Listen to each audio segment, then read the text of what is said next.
Assalamualaikum dan salam sejahtera. Kami dari kumpulan BA2424D akan membentangkan tentang cabaran PKS di Malaysia pasca merdeka. Kumpulan kami terdiri daripada 7 orang ahli. Tanpa melengahkan masa, pembentangan akan dimulakan dengan pengenalan tentang PKS. PKS, Perusahaan Kecil dan Sederhana. Berdasarkan sektor pembuatan, PKS merupakan perniagaan di mana jualan tahunannya tidak melebihi 50 juta dan mempunyai pekerja tidak melebihi 200 orang.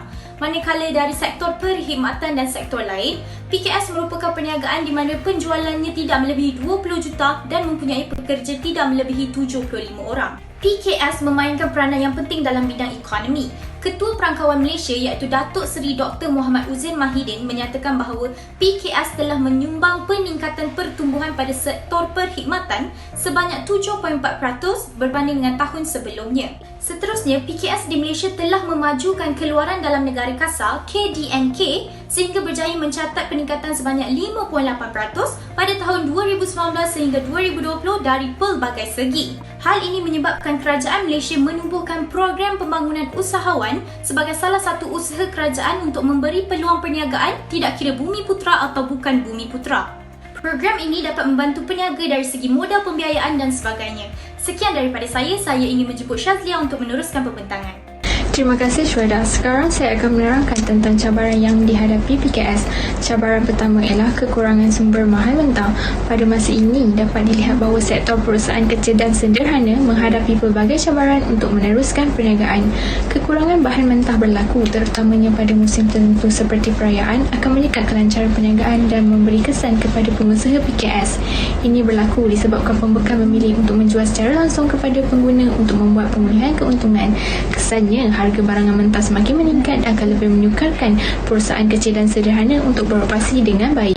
Seterusnya, masalah harga barang mentah yang tidak stabil ini menyukarkan perusahaan kerana menjejaskan kos dan secara tidak langsung memberi tekanan kepada pengusaha. Ini kerana terdapat setengah pengusaha yang sukar mendapatkan bahan mentah daripada pembekal, terutama bagi pengusaha yang tinggal di luar bandar apabila pembekal memilih untuk menjual kepada pengusaha dengan harga yang tinggi. Pengusaha terpaksa membuat keputusan dengan membeli daripada pembekal tersebut dengan harga yang tinggi disebabkan kedudukan geografi yang tidak strategik dan kesukaran mereka mendapatkan bahan mentah daripada pembekal yang lain. Sekian daripada saya ingin menjemput Tasnim untuk menerangkan cabaran yang kedua. Assalamualaikum, saya Tasnim Harizan. Untuk cabaran PKS yang kedua iaitu kesukaran mendapatkan sumber kewangan. Faktor yang pertama ialah faktor kolateral yang sentiasa dijadikan sebagai hal pengukur bagi sesebuah firma mendapatkan kewangan, dan ini juga cabaran harta benda yang dijadikan sebagai jaminan seseorang individu itu. Hal ini demikian boleh menyebabkan banyak peniaga tidak mampu menyediakan kolateral dan pengusaha akan lebih berminat untuk mendapatkan bantuan dengan piutang seperti AHLO. Faktor yang kedua ialah kesukaran mendapatkan penulisan pinjaman yang tidak mempunyai penjamin yang layak, kolateral yang tidak setimpal dengan jumlah pinjaman yang dipokok, dan wujudnya kekeliruan di kalangan usahawan PKS. Jadi, pemohon pinjaman wang PKS perlu lebih cekap tentang berkaitan maklumat pinjaman wang di cawangan dan di seluruh Malaysia. Namun begitu, walaupun pinjaman telah diluluskan, masalah sumber kewangan yang timbul adalah proses penyaluran wang yang memakan masa yang lama, dan ini akan menjadikan cabaran untuk perusahaan kecil dan sederhana.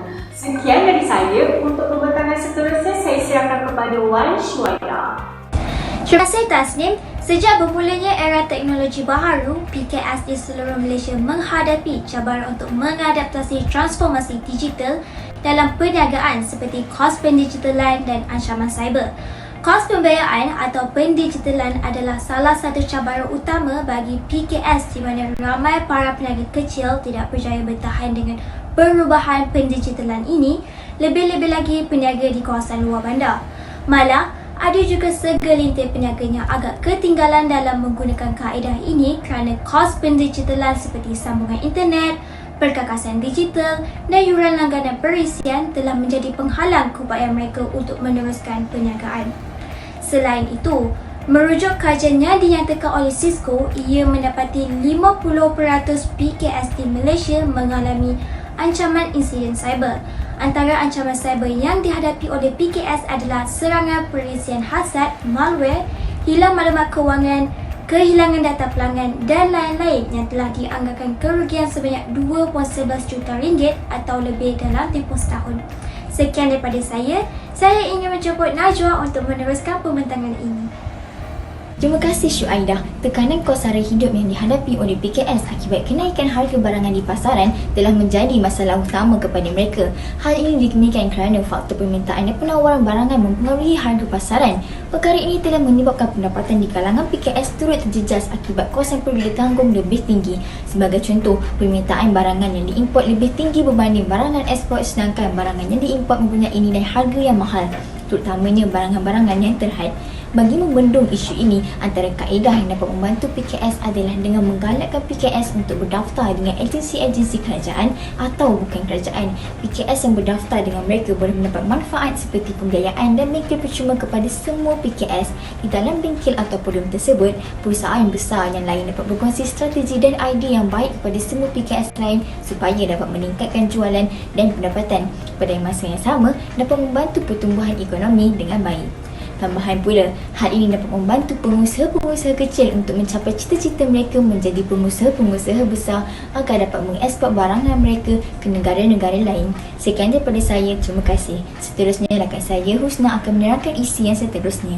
Terima kasih Najwa, nama saya Nur Husna binti Muhammad Rizal akan menyambung. Seterusnya, melihat peredaran masa yang berlaku iaitu perkembangan dalam aspek teknologi sudah tentu akan melibatkan perubahan proses tradisional kepada digital. Hal ini akan menyebabkan kebanyakan sektor terpaksa menjalankan aktiviti mengikut peredaran teknologi dan bagi sektor perdagangan pula terutamanya perusahaan kecil dan sederhana tidak akan terkecuali. Perniagaan berlandaskan transformasi digital adalah penting dan peniaga perlu menyesuaikan diri dalam perniagaan secara atas talian. Namun, permasalahan akan timbul sekiranya peniaga ini tidak celik dengan teknologi terkini dan akan tertinggal jauh ke belakang berbanding dengan perusahaan yang lain. Oleh itu, sekiranya wujud pelibatan agensi kerajaan dan bukan kerajaan, ianya boleh memberi inisiatif kepada pengusaha untuk mengenal peralihan digital ini bagi membangunkan lagi perniagaan melalui platform online. Agensi kerajaan ataupun bukan kerajaan juga boleh menyediakan inisiatif seminar melalui bengkel dan memberi bimbingan kepada pengusaha-pengusaha ini. Dalam pada masa yang sama, mereka boleh menggiatkan lagi kemudahan menyediakan pembiayaan kepada pengusaha kecil dan sederhana untuk mereka lebih proaktif dalam menjalankan perniagaan yang lebih berinovatif iaitu dengan mengeluarkan produk baharu di pasaran. Hal ini dapat meningkatkan lagi ekonomi peniaga PKS ini dan membawa hala tuju perniagaan yang mereka yang lebih membangun. Seterusnya, saya menjemput Hanif Fazira untuk menyambung pembentangan ini. Terima kasih Husna. Kesimpulannya, sektor perniagaan PKS di Malaysia merupakan tunggak pertumbuhan ekonomi yang telah memberi impak yang positif terhadap masyarakat setempat. Walaupun terdapat beberapa cabaran yang telah dihadapi seperti kekurangan sumber bahan mentah, kesukaran mendapatkan sumber kewangan dan transformasi digital, PKS tetap berdiri teguh dan telah berjaya membuka pelbagai jenis peluang pekerjaan untuk meningkatkan pendapatan ekonomi negara. Oleh itu, untuk menjuntik semangat dalam kalangan PKS, beberapa usaha hendaklah dilaksanakan seperti penganjuran bengkel percuma yang berkaitan dengan strategi perniagaan dan transformasi digital. Malah, pihak kerajaan juga hendaklah memberi kerjasama dengan memantapkan polisi-polisi perniagaan yang dapat membantu nasib PKS ini. Sekian, terima kasih. Itu sahaja daripada saya, Nurul Hanif Fazira. Assalamualaikum.